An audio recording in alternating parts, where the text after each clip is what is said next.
नमस्ते बच्चों। आज हम इकाई 20 वायु के बारे में चर्चा कर रहे हैं, जिसमें आज हम चर्चा कर रहे हैं ग्रीन हाउस प्रभाव या हरित प्रभाव जिसे कहते हैं। इसको हम लोग क्या कहते हैं इंग्लिश में? Green house effect. तो ये क्या होता है बच्चों? तो हमें पता है कि हमारा जो पृथ्वी है ना, पृथ्वी में हमने हमारे पिछले क्लास में देखा कि बहुत सारे ऐसे दूष यानी पृथ्वी के जो है वायु प्रदूषण की वजह से, हम लोग जो वायु प्रदूषण करते हैं उसकी वजह से बहुत ज्यादा गैसेस हमारे पृथ्वी में क्या होते हैं, उत्पन्न होते हैं, है ना। तो पृथ्वी के वायुमंडल में क्या होता है, सूरज से आने वाली गर्मी के कैद हो जाने की वजह से क्या होता है, हरित ग्रह प्रभाव होता है। तो ये जो ग्रीन हाउस प्रभाव जो होता है, या हम जिसको हरित ग्रह प्रभाव कहते हैं, एक प्राकृतिक प्रक्रिया है जिसके द्वारा किसी भी ग्रह या फिर उपग्रह के वातावरण में मौजूद कुछ जो गैसें होती है ना, हमारे जो वातावरण में मौजूद कुछ जो गैसें होती है, वो वातावरण के किसको बढ़ा देती है? तापमान को बढ़ा देती है ना। वो क्या करता है, उस वातावरण के तापमान को अपेक्षाकृत अधिक गर्म करने करने में मदद करती है। इनको इन क्या इसको क्या कहते हैं, इन ग्रीन हाउस गैसों में कार्बन डाइऑक्साइड, जल वाष्प, मीथेन आदि जो है शामिल है। तो जो हमारा ग्रीन हाउस प्रभाव या हरित गृह प्रभाव है, वो पृथ्वी पर पड़ने वाली गर्मी का एक कारक भी जिसे कहा जाता है। और ये क्या करता है, जो हमारा वायुमंडल है, वायुमंडल में जो कार्बन डाइऑक्साइड जैसे कुछ गैसों की मात्रा में वृद्धि करते हैं, जिसके फलस्वरूप ये होता है। जिसके फलस्वरूप क्या होता है, जिसके फलस्वरूप जो है इस तरह की क्रिया होती है। तो हम क्या देखेंगे कि जो है हमारा जो ग्रीन हाउस इफेक्ट है, जरा उसके उसके बारे में जरा हम आपको बता देते हैं क्या होता है। ओके। तो इसमें क्या होता है कि हमारा वातावरण, जैसे आपको पता है कि बहुत सारे प्रक्रिया की वजह से क्या होता है, बहुत सारे दूषित गैसें हमारे वातावरण में आती है। तो इन सब से क्या होता है, वातावरण के बढ़ते प्रदूषण के कारण हमारा पूरा वायु जो है गंदा हो चुका है ना। जिससे हमें जो है बहुत सारे जो है प्रभावों का सामना करना पड़ रहा है, बहुत सारे सेहत भी हमारे खराब होती है। तो बच्चों, वायुमंडल में मौजूद कुछ गैसें क्या करती है, जो सूरज से आने वाली गर्मी को रोकती है और पृथ्वी को गर्म करती है। तो ऐसे जब सूर्य की प्रकाश जब पृथ्वी पर आती है, तो ऐसे कुछ गैसें हैं जो उन प्रकाश को रोक देती है और पृथ्वी को गर्म करती है। इन्हें हम लोग क्या कहते हैं, ग्रीन हाउस गैसें कहते हैं। फिर और क्या क्या होता है इसमें? इसमें जैसे कि कौन कौन से गैस है, जैसे कि हमारा जो है कार्बन डाइऑक्साइड है ना, मीथेन है, फिर जल वाष्प है, फिर हमारा जो हमारा नाइट्रस ऑक्साइड है, हाइड्रोफ्लोरोकार्बन है। ऐसे सब जो गैसें होती है, जैसे कि जल वाष्प हुआ, कार्बन डाइऑक्साइड हुआ, है ना, मीथेन, नाइट्रेट्स ऑक्साइड, ये सब जो है क्लोरोफ्लोरोकार्बन, ये सब जो है गैसें क्या करती है, ग्रीन हाउस गैसों में ये सब सम्मिलित है। और जो हमारी ये जो ग्रीन हाउस यानी पृथ्वी का गर्म होना है ना, तो ग्रीन हाउस प्रभाव के कारण पृथ्वी का तापमान क्या होता है, बढ़ता है, जिसे हम क्या कहते हैं, वैश्विक उष्मीकरण या ग्लोबल वार्मिंग जिसे कहते हैं। तो ये जो वैश्विक उष्मीकरण है, इसके कारण हमें बहुत सारे प्रभावों का सामना करना पड़ता है, जैसे कि बाढ़ हो या फिर सूखा हो, है ना, हमारे वायुमंडल की पूरे स्थिति को बदल देता है। तो हम लोग जरा देखते हैं कि ये किस तरह से जो है हमारे वायुमंडल की स्थिति को बदलते हैं, और किस तरह से ग्रीन हाउस गैसों का प्रभाव जो है हमारे वायुमंडल में हो रहा है। चलिए जरा इसको हम लोग एक छोटे से परीक्षण द्वारा हम लोग देखते हैं। तो ये देखिए बच्चों, ये जो है हमारा जो हमारा किस तरह से होता है, सूर्य की किरणें हमारी पृथ्वी पर क्या हो रहा है, ये देख रहे हो, ये जो पीला रंग का जो आ रहा है, ये क्या है बच्चों, ये हमारा सूर्य का प्रकाश है। ओके। इसको हम लोग क्या कहते हैं, इसको हम लोग जो है दृश्य प्रकाश कहते हैं। तो ये पृथ्वी पर क्या हो रहा है, इस तरह से आ रहा है। तो ये हमारे सूर्य की जो किरणें हैं, वो कितने समय में हमारे पृथ्वी पर आता है बताइए। हमारे पृथ्वी पर जो है ये जो सूर्य की किरणें हैं, ये 8 मिनट और 20 सेकंड में पहुंचती है। तो इसको हम लोग, ये पीले रंग के प्रकाश को क्या कहते हैं? विजिबल प्रकाश, विजिबल लाइट कहते हैं या दृश्य प्रकाश कहते हैं।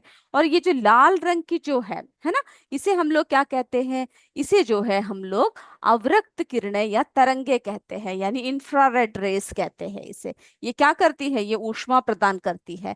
जब ये पृथ्वी पे आती है तो क्या होता है हमारे वायुमंडल में? जब यानी सूर्य का प्रकाश आ रहा है तो हमारे वायुमंडल में क्या है? बहुत सारे अन्य गैसेस है, जिसे हम लोग क्या कहते हैं? हरित गृह गैस कहते हैं। ओके, तो ये सब जो है क्या करते हैं? ये जो सूरज की जो किरणें आ रही है, इनको अवशोषित कर लेती है, एब्जॉर्ब कर लेते हैं, और इन्हें जो है वायुमंडल में क्या नहीं करते? वापस जाने नहीं देते हैं। ओके, जब वापस जाने नहीं देते हैं तो क्या होता है? हमारा पृथ्वी जो है अत्यधिक गर्म हो जाता है। हमारा पृथ्वी कैसा हो जाता है? बहुत ज्यादा। ये देखिए अभी जो है इस तरह से नॉर्मल लाइट आ रहे हैं, और जब ये सभी ने जब हमारे सूर्य के इस प्रकाश को पृथ्वी पे रोक लिया तो हम क्या देख रहे हैं? बहुत ज्यादा गर्म हो रही है।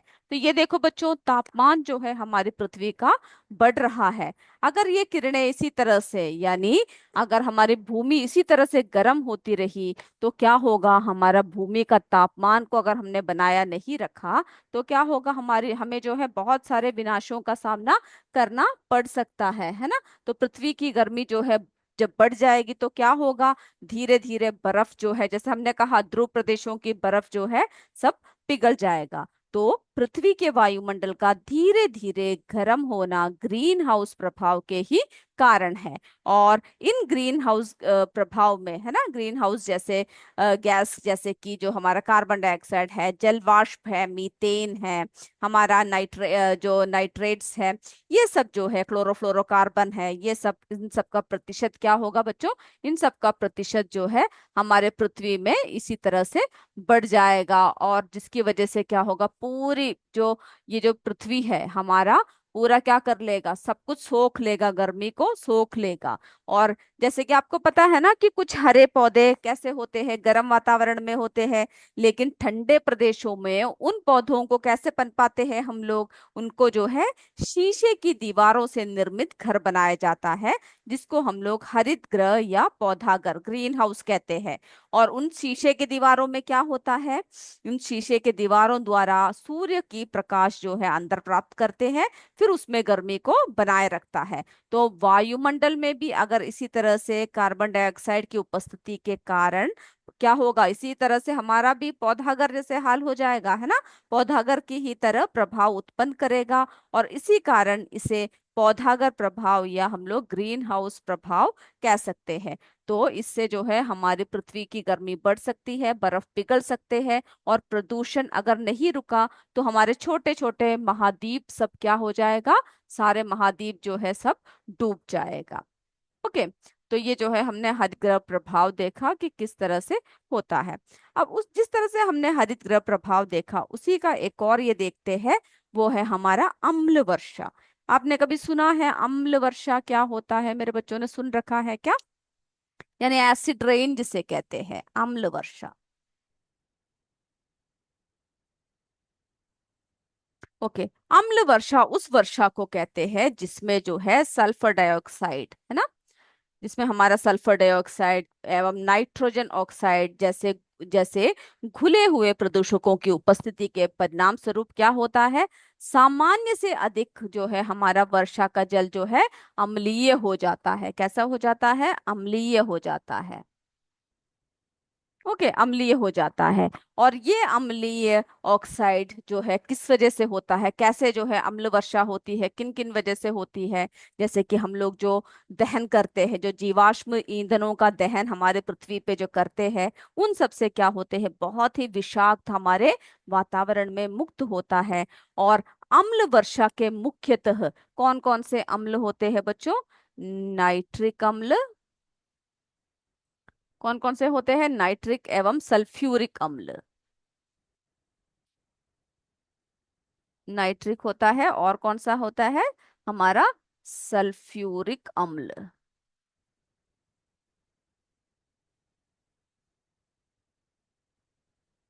ओके, तो ये जो है हमारे अम्ल वर्षा के लिए क्या क्या क्या होते हैं? अम्ल वर्षा उस वर्षा को कहते हैं जिसका जल सल्फर डाइऑक्साइड एवं नाइट्रोजन ऑक्साइड जैसे खुले हुए प्रदूषकों की उपस्थिति के फलस्वरूप सामान्य से अधिक जब अम्लीय हो जाता है। और ये जो है अम्लीय ऑक्साइड जीवाश्म ईंधनों के किससे होता है, दहन की वजह से होता है। ओके, तो जीवाश्म ईंधनों के दहन की वजह से कैसा होता है बच्चों, अम्लीय वर्षा होती है।